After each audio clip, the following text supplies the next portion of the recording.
अरे भाई साहब, कुणाल जी ये कहाँ का क्या साजिश कर रहे हो आप? अब आपके अधिकारी अभी तक यहाँ बैठे हुए हैं, सीनियर आईएएस जवाब देता है। अभी इसका डिटेल में हेमंत जी से समझूंगा, आपसे तो केवल सवाल कर ले रहा हूँ कि कितने आईएएस सेट कर रखे हैं आपने जो सदन में भी गलत जानकारी दे देते हैं। बकौल रजनीश अग्रवाल वो कह रहे हैं फर्जी जानकारी सदन में दी गई। कुणाल जी देखिए, तो फिर मंत्री के ऊपर सीधे एफआईआर होना चाहिए अगर फर्जी जानकारी दी गई, क्योंकि जवाब कोई आईएएस अधिकारी नहीं देता। सदन के अंदर आईएएस अधिकारी जवाब दे नहीं होता, सीधे तौर पे मंत्री के साइन से मंत्री जवाब देता है। मैं खुद एक विधानसभा का सदस्य हूं, मुझे मालूम है जवाब कौन देता है। रजनीश भाई को तो झूठ बोलना है, बार बार बोलना है। इनके मंत्री, आपने अभी बयान सुनाया कि इनके खुद जो कृषि मंत्री वो कह रहे हैं कर्ज माफी हुई। इनके एक प्रोग्राम में, बीजेपी के प्रोग्राम में जाके शिवराज जी ने खुद वो बोला था कि 6000 करोड़ से ज्यादा की कर्ज माफी हुई, पर पूरी नहीं हो पाई। तो हमने कब बोला पूरी? हमने भी कहा 26 लाख किसानों की हुई, बाकी होनी थी। और दूसरी बात ये कह रहे हैं कि इनके बैंक खाते देखे नहीं है। पहले हेमंत जी के पास जाऊंगा, बहुत देर से बैठे हुए हैं। उनको दोबारा पैसा मिल जरूर आऊंगा, उनको दोबारा पैसा मिल चुका है। मेरे साथ नेटवर्क की टीम भी चले, मेरे साथ रजनीश भी चले, जिसको चलना है जिसको चलना है चले, सीधे चल के मैं चुनौती देता हूं मेरे क्षेत्र में चलने, कहीं और की जरूरत नहीं है। 2 लाख तक का कालातीत कर्जा माफ हो चुका है, 1 लाख तक का रेगुलर हो चुका है, और जो आगे का होना था उसे रोकने का काम भारतीय जनता पार्टी ने करा। इस पे झूठ बोलने की बजाय, पर्दा डालने की बजाय इस पे ये काम करते कि हम आगे का कर्जा माफ करेंगे। और जो घड़ले घोटाले की बात है बिल्कुल स्पष्ट है कि 15 साल में सोसाइटियों में भयंकर घोटाला हुआ। मरे हुए के नाम पे खाते हुए चले थे कि कोई मर गया उसके नाम के खाते 2-2 लाख के चल रहे थे, कोई आदमी ने 25,000 निकाला उसके 1.5 लाख चल रहे थे। उन पे एफआईआर की तैयारी थी, वो भी लगभग जो 10-20 हजार करोड़ का घोटाला निकल के आ रहा था उसे दबाने के लिए भारतीय जनता पार्टी ने धन बल और बाहुबल से माफिया के साथ सरकार बनाई। दोनों को वक्त दिया मैंने, बीजेपी कांग्रेस दोनों को। हेमंत शर्मा जी का रुख करता हूं, बहुत वरिष्ठ पत्रकार हैं, जाने कितनी सरकारें बनते करते देख चुके हैं।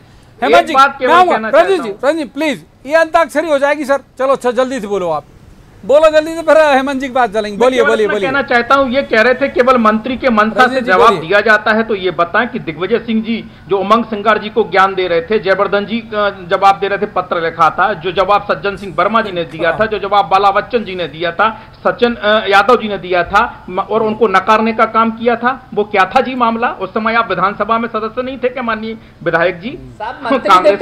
सबकी जवाबदारी मंत्री की होती है, मंत्री की होती है। अब आप थोड़ा है ना विधानसभा की मंत्री करो, मंत्री पे मंत्री जवाबदार होता है भैया। रजनीश जी एक मिनट, रजनीश जी मैं विधानसभा का सदस्य हूँ, आपको आइडिया नहीं है। आप है ना, आप इन बिकाऊ लाल मिलावट कामों के लिए बैठे रहोगे, आपको सदस्य हो। आपको देखा है लोगों ने टीवी में बहुत ज्यादा विधानसभा के अंदर हंगामा करते हुए। तीसरे मेहमान का रुख कर लेते हेमंत शर्मा जी। हेमंत जी बहुत वरिष्ठ पत्रकार हैं, बहुत सारी सरकारें बनते गिरते देख चुके हैं अपने कैरियर के दौरान। हेमंत जी, मेरा सर्वोत्तम संज्ञान, जूनियर रहूंगा शायद मैं आपसे, शायद नहीं पक्का हूं, मेरा सर्वोत्तम संज्ञान ये कहता है कि साहब जवाब बनाएगा। मान लीजिए इस पूरे मसले की बात करें तो हम संचालक मतलब डायरेक्टर एग्रीकल्चर, फिर पीएस एग्रीकल्चर, फिर एसीएस, फिर उसके बाद मिनिस्टर, 4 लोग देखेंगे तब वो 5वें बार वो सदन के पटल पे जाएगा। ये फर्जी आंकड़ा कैसे सदन के पटल पर आ गया? यदि हम रजनीश जी की बात को सही माने, यदि हम नगरीय प्रशासन मंत्री भूपेंद्र सिंह की बात को सही माने कि गलत हैं ये आंकड़े। हेमंत जी,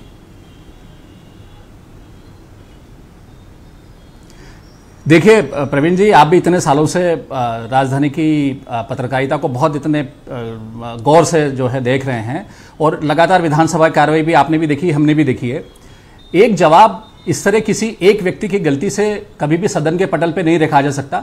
और जितने लेयर की आपने बात की, और भी इसमें आप मानिए कि दो लेयर कम से कम इसमें और भी आगे जुड़ेंगी आगे। तो अगर 5-6 लेयर के बावजूद भी अगर एक कोई जवाब, अगर सरकार का मंत्री, जिम्मेदार मंत्री जो हैं, जो सदन के प्रति जवाब दे हैं, वो अगर वहां अगर जवाब उनका अगर वो दे रहे हैं और वो जवाब अगर गलत है, तो ये बहुत ही गंभीर बात है। नंबर 1 मंत्री के लेवल पे भी गंभीर बात है, और दूसरी बात कि अगर 6 लोगों ने अगर गलत जवाब दिया है तो मुझे नहीं लगता कि 6 लोग जो हैं वो गलत जवाब दे सकते हैं, पहली बात तो ये। और अगर गलत जवाब आया है तो ये एक पूरे सिस्टम पे, कृषि विभाग का जो पूरा सिस्टम किस तरह काम कर रहा है, ये इस पर भी बड़ा सवाल है कि एक मतलब ये सरकार फिर चल कैसे रही है? क्या सारे जवाब इसी तरह दिए जा रहे हैं? अधिकारी जो मर्जी में आए वो लिख के दे रहे हैं और उसको क्या मंत्री पढ़ रहा है। तो ये इस पे भी स्थिति स्पष्ट होनी चाहिए कि भाई जो जवाब हमने दिए विधानसभा फिर तो मतलब ही नहीं बच्चा अगर देखा जाए फिर इस बात इसको अगर हम देखें तो ये बहुत ही गंभीर मामला है और इसमें किसी एक आदमी की जिम्मेदारी तय कि साहब ये उससे गलती हो गई, ये इतना मामला भर नहीं है। सदन में जवाब देना, क्या भारत की संसद में भारत का गृह मंत्री, भारत का प्रधानमंत्री, भारत का वित्त मंत्री गलत जवाब दे सकता है और यह कह के बच सकता है कि साहब ये जवाब जो है वो मेरे किसी अधिकारी ने, एक अदने से अधिकारी ने जो है उसका गलत जवाब बना दिया था, इसलिए मैं जो है वो जिम्मेदार वो है उसको मैं सस्पेंड कर रहा हूं या उसका मैं ट्रांसफर कर रहा हूं। सरकारों को देखना पड़ेगा कि उनकी जिम्मेदारी है। और सबसे बड़ी चीज जो आ रही है कि चाहे वो मामला कोरोना का हो या इसका हो, सरकारें अपनी, मैं भाजपा की सरकार की बात नहीं कर रहा हूं, कांग्रेस सरकार की बात नहीं कर रहा हूं, सरकारें अपनी जिम्मेदारी से भागती हैं, सरकारें अपनी जिम्मेदारी को नहीं समझती है। ये सबसे बड़ी जो जनता के सामने जो जनता जो परेशान होती है, जो परेशानी कारण है, वो सबसे बड़ा कारण जो है वो ये है।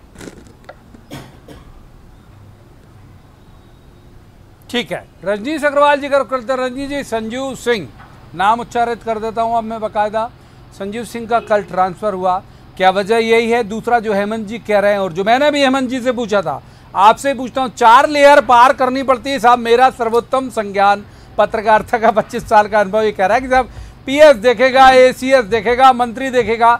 और एक और आपको बुरा लगे फिर भी पूछ लेता हूं, कमल पटेल का इंप्रेशन ये है कि साहब वो थोड़े टेढ़े चलते हैं, तो क्या ये शासय तो नहीं कर दिया कि गवर्नमेंट की फजीयत हो जाए? रजनीश अग्रवाल जी।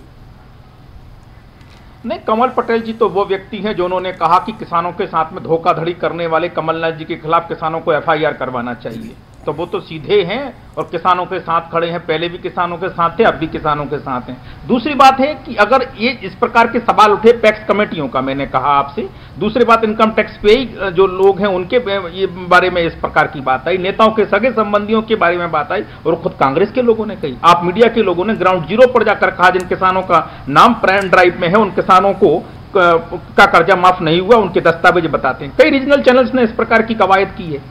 तो सवाल तो खड़े होते हैं और हमने तो यही कहा जांच होनी चाहिए, जांच होनी चाहिए। जब इतने सारे सवाल हरे पीले नीले पहले तो आवेदन के बाद इनका नहीं हुआ। जो आपका डायरेक्टर एग्रीकल्चर है, जो पीएस एग्रीकल्चर है, जो मिनिस्टर एग्रीकल्चर है, जो एसीएस हैं, इनने नहीं देखा कि गलती हुई। मीडिया तो ठीक है, मीडिया के मित्र किए होंगे, इन लोगों की कोई जांच का विषय तो निर्धारण करेंगे इन लोगों की नहीं। ये सदन में जानकारी दे रहे हैं कि जांच का विषय तो यही है ना, जांच का विषय यही है ना प्रवीण जी, कि गलती किसकी है, किस स्तर पर है, किस कारण से है, यही तो जांच का विषय है।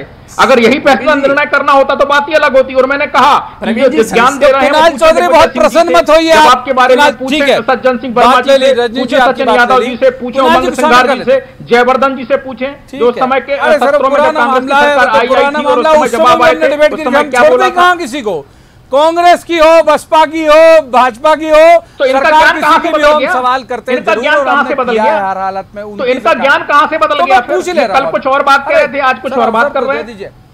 अवसर प्रवीण जी, मार्जिन प्रवीण जी, सर कुणाल चौधरी जी बहुत प्रसन्न मत होइए, फर्जी जवाब मिला आपको, फर्जी जवाब से खुश मत होइए। ये जांच करा रहे, नाप देंगे सारे आईएएस को, एसीएस को, पीएस को नाप रहे हैं ये लोग। प्रवीण जी